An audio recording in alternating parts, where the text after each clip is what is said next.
we're a couple of minutes late, but I'm making sure some of these bill authors have made it into the room. But we'll go ahead and call the meeting to order, and Chairman Carpenter's going to give us an invocation here this morning. What number are you, sir? 20? All right, there we go.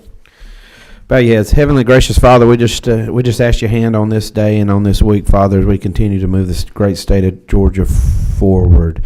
We just ask that you bless our time together. Give us wisdom, give us patience, and give us kindness. In your Son's name we pray. Amen. Thank you, Chairman. It's I know I haven't really gotten too many questions on it. We haven't, but the iPads that we've made great use of in the last few years have been unavailable to us this year from we've had some technical difficulties with the website and how we operate, so been a bit of an adjustment to go backwards somewhat. We're still working on that. Don't have any update for you at this time, but we'll work our way through this morning's agenda, starting with HB 403. Chairman Jaspers, are you ready, sir? Yes, sir. The floor is yours.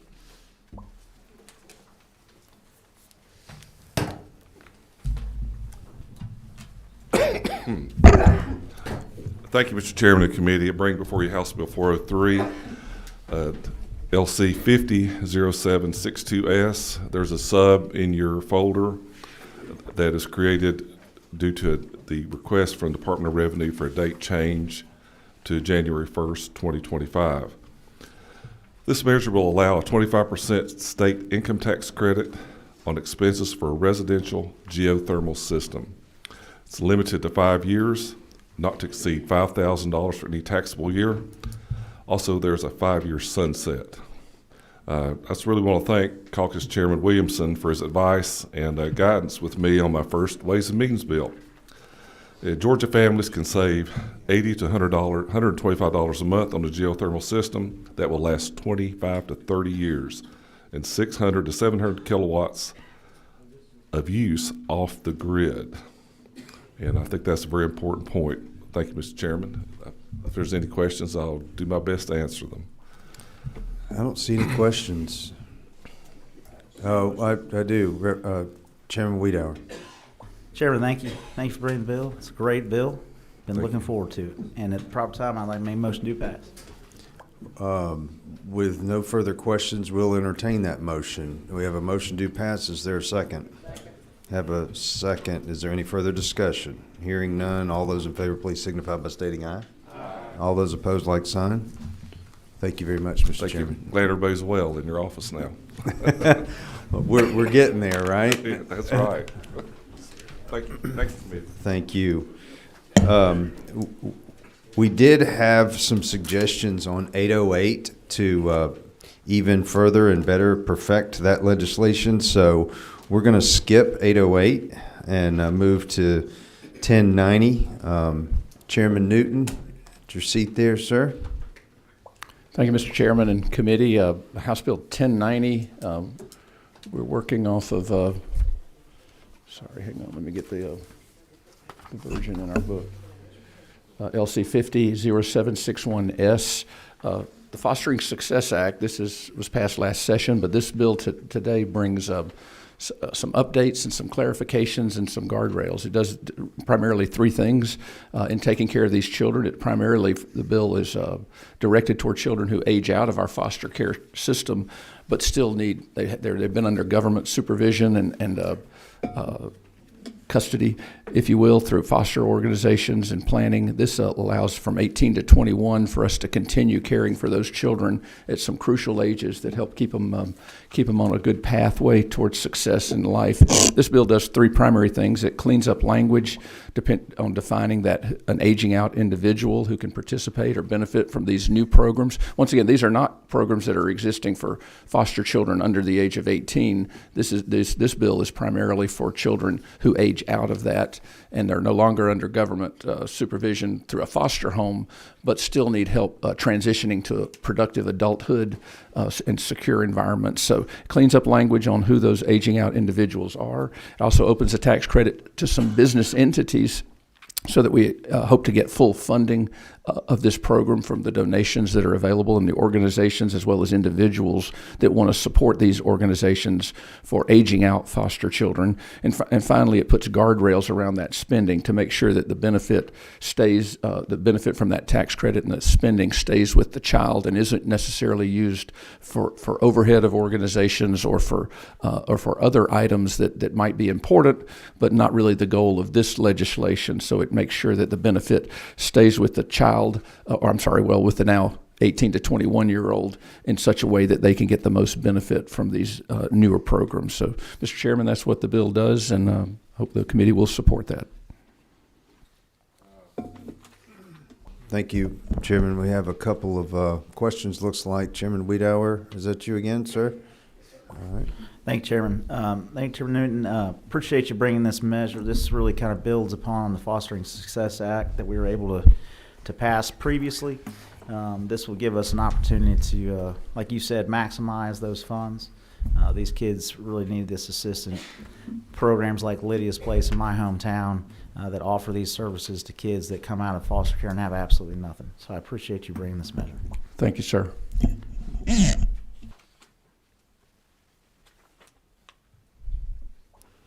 Chairman, I believe you're the original sponsor of this legislation, were you not? Or one of the? House sponsor, yes. Yeah. Did a great job. Who's 18? Me. Okay, Representative Buckner. This is a great bill, and line 88, I was just curious, some of those services, if you actually provide the counseling, or you actually provide the nutrition, or you actually provide the transportation, could that be an in-kind as well as a cash credit for this? Because some of these organizations are not line flush. 88. Uh-huh. Oh, yes, those are those services, the post-secondary educational, the vocational, housing service, medical, counseling, mentorship, nutrition, and transportation could all be in kind. Okay.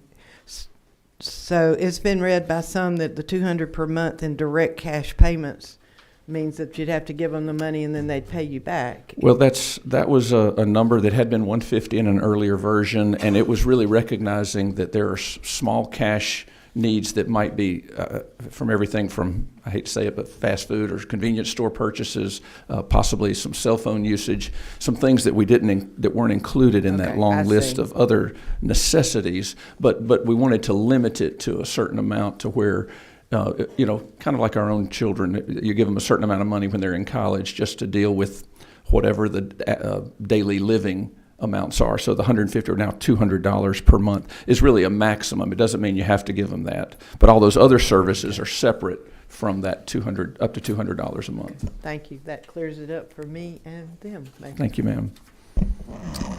Who's 25? Representative Kelly. Thank you, Mr. Chairman. Appreciate the author for bringing the legislation. I was just curious. I know it has a $20 million cap on it. Do we know what the contributions were for last year? They were under $10 million. And I think probably by adding business enterprises here, we should hit the 20. That is the hope. It was the first year of the program, but we hope that will make it to where this can be fully funded with the tax credits that were authorized last year. Got it. Going forward. Representative Fry. Mr. Chair, and thank you for my Representative Gaines for letting me borrow your microphone. Y'all, this program is incredibly important. You know, we work with the organization in Athens, and I just want to tell y'all a little story about this young lady who was going to college. She was accepted to UGA. She was working full time. She was living in her car. She was showering at Ramsey, and all she needed was a little bit of a hand up, a boost.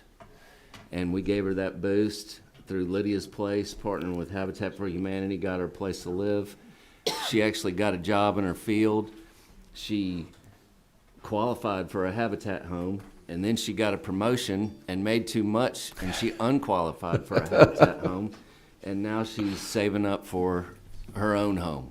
And it's programs like this that we can do at the state level where we can actually make a difference and change people's lives. This is a great bill. Thank you for letting me tell you that story. Thank you for that real-world example of the difference that this can make. It doesn't get them all the way through the end of college by being up to 21. Lots get a loan for that last year or so, or graduate level, but this gives them 3 years to have an organization, help them get on that right path and those necessities you mentioned. Thank you all for that. I don't see any further questions. What's the will of the committee? We have a motion and a second. Any further discussion? Hearing none, all in favor, please signify by stating aye. Those opposed, like sign. Well, thank you very much, Chairman Newton. HB 1116, Representative Buckner. Ma'am? No, you can go through it there. We've been looking at this Oh, wow. for quite some time. And you've got Chairman Stevens, a co-author of the bill, sitting there, Right. Thankfully. very accessible to you, so. Thank you. Okay. So I want to be real clear about the LC number. It's 500756S. This is the renewal of the historic tax credits for the state of Georgia, and it has been combined with the a bill of the same subject that had some new innovative things to do. That was Representative Stevens' bill. These historic homes and historic structures for commercial use could be a great way for us to address some of the housing shortfall that we have in our communities, as well as taking care of our cultural history and actually removing blight in some areas and creating some affordable housing. So what this does is that it is basically extending the sunset for the historic homes to go to 2035, which is 10 years and is a long time, but some of these projects take a while, and so we're going to ask for that. And then it is changing slightly the way that historic homes are qualified. Right now, they have to be on the National Register. This would allow for DCA, which now has the historic commissioner there, our historic director there for the state of Georgia, and DCA could recognize local government's historically significant areas or houses. It would also raise the per project cap so that smaller projects would increase from 5 million to 10 million, and the cap on projects that create 200 or more jobs would increase from 7.5 million to 15 million. Historic rehab is very expensive, and so this would be extremely helpful. And then further back, there is a residential cap on projects, and that has been increased as well from 30 to 60 million. This cap has been met every year, and it's important to note that it actually is a good return on the investment by the state of Georgia, that we give the cap after we've made the money as the state. So it's a really good incentive. And then it aligns the sunset with both the residential and the housing projects at 2035. And that about summarizes the bill, and I would appreciate your support. Thank you, Representative. I don't, let's see, 27? Representative Washburn? I just want to commend the lady for bringing this bill and commend Chairman Stevens for doing that. I think it's an excellent bill, and the extension of the historic tax credit and the added incentives to help with our housing shortage, because that shortage is real, and the renovation of some blighted properties is a good thing. And so at the proper time, I'd like to make the motion, Mr. Chairman. Thank you. Another question. Chairman Williamson, you had some comments when we were over in Columbus that were appropriate here. I was trying to recall exactly what you said and how you put it, but I don't know. It's been a minute, but I can't remember what I said, but I will. It was good. I would agree with that. Well, we have to go back and watch the video. I do believe in putting these historic structures back into facilitating the community towns in Georgia, specifically our rural towns. Thinking about some of these hotel projects down in, I think it was Americas. My wife specifically used to be very active on the Georgia Trust for Historic Preservation. We'd go on those rambles and see across Georgia and see so many instances of towns being revitalized, neighborhoods being revitalized through the tools in this toolkit. So I'm glad that we're reinvesting in success, and I'll leave it simply as that. This is something that all of Georgia can benefit from. So I commend the lady on the bill. I wish I could remember exactly what I said in Columbus, but I'm prepared to move due pass. We'll refer to the tape at some point if we. I'm just glad that happens to somebody besides me. Chairman Newton. Thank you, Mr. Chairman. I really appreciate the bill. I agree with Chairman Williamson that these are catalysts in many communities and downtowns that we've seen across Georgia. If you could real quick look on lines 32 through 34, just when we have the new definition of a historic, obviously we got the National Register of Historic Districts, which is a pretty high bar, but down there on line 33 where it says under local law and certified by DCA meeting a National Register criteria, is that a local ordinance they would have to pass, or is that a local law that the legislature would need to be involved in when you say local law? Or is that a local ordinance? A lot of the local communities have designated areas that they consider to be like their historic, like historic neighborhoods, or they may have local rules about how they handle some of their historic buildings and that kind of thing, and those will be taken into consideration. The National Register process is extremely lengthy, and if they are in the process of that but have not quite yet finished it, and it meets the standards of the city zoning and whatever they are planning to do with historic neighborhoods in their area, then they could move forward with applying for this and working on their project. I understand. I really appreciate the local entities who are closest, obviously, to home Right. to this, having some strong input in a pathway to get these started. Once again, after a multi-year process or whatever. But thank you for adding that, and thank you for the bill. Thank you for your question. And the Georgia Historic Trust helped draft this bill, so they are in favor of it. All right, so Representative Washburn and Chairman Williamson, did y'all decide who's going to make the motion over there? All right, we got a motion and a second. Any further discussion? Hearing none, all in favor, please signify by stating aye. Aye. Those opposed, like sign. Bill passes. Thank you, Representative Buckner. Is Representative Townsend? I thought I saw him. Okay, are you ready for HB 1167? Ready? Yes, sir. Floor is yours. Let me turn your mic on. Fire away. Hey, thank you, Mr. Chairman. Appreciate the opportunity to be in front of this committee. Looking forward to this discussion and hopefully passage of the vote, of course, your support.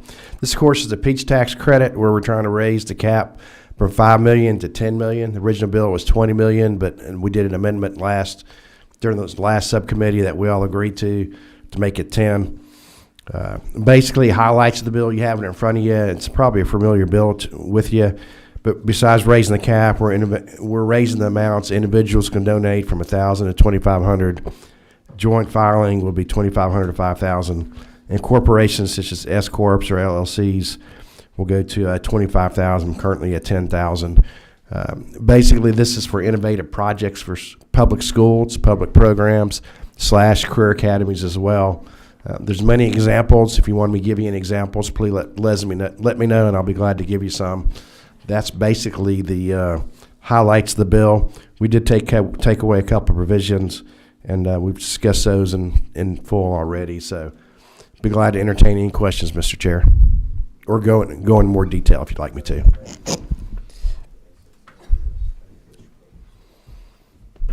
I don't see any questions. I like that, Mr. Representative Chair. Townsend, so, I appreciate all your help, by the way. no, thank you. I think you're doing some good things here. We have a motion do pass. All right, we've got a second. Is there any further discussion? Hearing none, all those in favor, please signify by stating aye. Aye. Those opposed, like sign. All right, bill passes. Thank you. Very good. Thank you, Representative Townsend. Chairman Chokas, would you share with the committee briefly our posture on 808 and what we're looking at? I know. Yes, please. Yeah, thank you, Mr. Chairman. We recently received some language from ACCG, and I haven't had a chance to study it yet. And I was planning on reviewing that language and going to Legislative Council and then report back to you, sir, if that's okay. Yes, I know there's some interest in this bill, and we want to get it through in some form, but obviously want to try to perfect that as best we can. So, Okay. thank you, and we look forward to entertaining it at a later. Thank you. Thank you, date. sir. Yes, sir. Thank you, members of the committee. Thank you, Chairman. If everybody will just hold, we're going to hang tight, suspend for just a minute, have a bit of discussion here.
I don't think we're going to get that resolved this morning in time to move forward, but we'll hope to do that later and bring it back for review, subject to the committee's approval. Does anybody have anything else today for the good of the order? I don't see anything. Thank you all. Have a nice day, and